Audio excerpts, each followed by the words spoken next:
maganar aure an gaskata, an sa ranar aure kamar yau ne.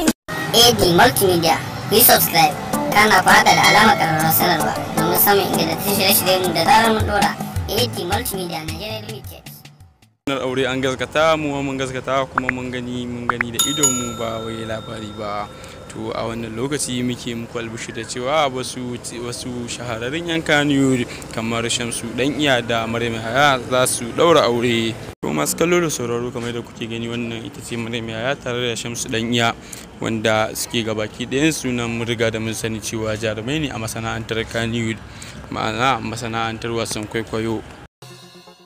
Yassa dole tsara ma don ka zama gwarzon shekara, ka fita zakka don baka da halin yan yaudara, kai ke sa raina yi sanyi zamfar kankara, rayuwa in ba kai kamar gaya ne ba miya.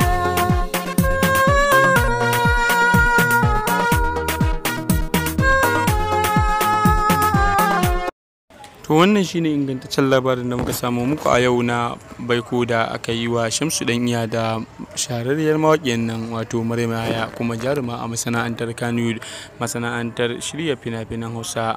To masu kallo da sauraro, idan ya kasance wannan shine zuwan ka na farko wannan tasha tamu mai albarka, kar ku manta da danna mana subscribe, kana ku haɗa mana da alamar ƙararrawar sanarwa domin samun ingantaccen aikin mu da zarar mun ɗora. To abin da ya zama guda biyu, abin ya zama biyu.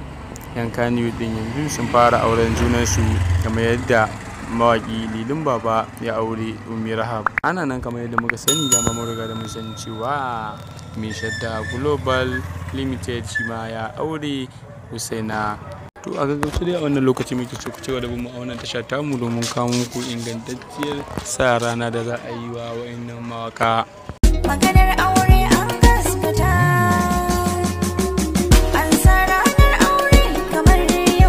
wannan lokaci Maryam Yahaya ta ga masoyanta kuma ta ga masu kaunarta masu son su ganta a turba madaidaiciya, wata kan bacin da aka yi mata baiko da Shamsu dan iya. A lokacin ne masoyanta suke ta yi mata san barka, masoyanta suke ta mata alasanya alheri, congratulations, abin da ake ta yi kenan.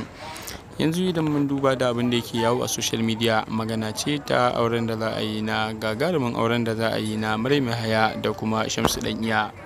To maganar da ake yi a yanzu, abin da ake jira, muna jiran Hamisu Breaker wai kai yaushe za ka yi naka auren ga Rukayya Musa nan yadda ta rike shi. A daidai wannan lokaci ne jaruma Hadiza Gamon ta samu zaunawa da mawaki Hamisu Breaker a kan maganar Rakiya Musa, so yadda suke yi da Rakiya Musa, wanda gabaki ɗaya zancen da Rakiya Musa, hirar da aka yi da ita da Hadiza Gamon, alamu sun nuna cewa mawaki Hamisu Breaker shine wanda take nuni ya yaudare ta. To amma pejin sa na TikTok yanzu abin da muke ta gani, post ne da muke ta gani na mawaki Hamisu Breaker, har wata waka yayi buri na, wanda ke kyautata tsammanin cewa wannan waka yayi ta ne sabida Rukayya Musa. To a wannan lokaci da muke so ku danna mana subscribe kuma ku bi mu a wannan tasha domin samun ingantacciyar hirar da Hadiza Gabon ta samu dama da mawaki Hamisu Breaker.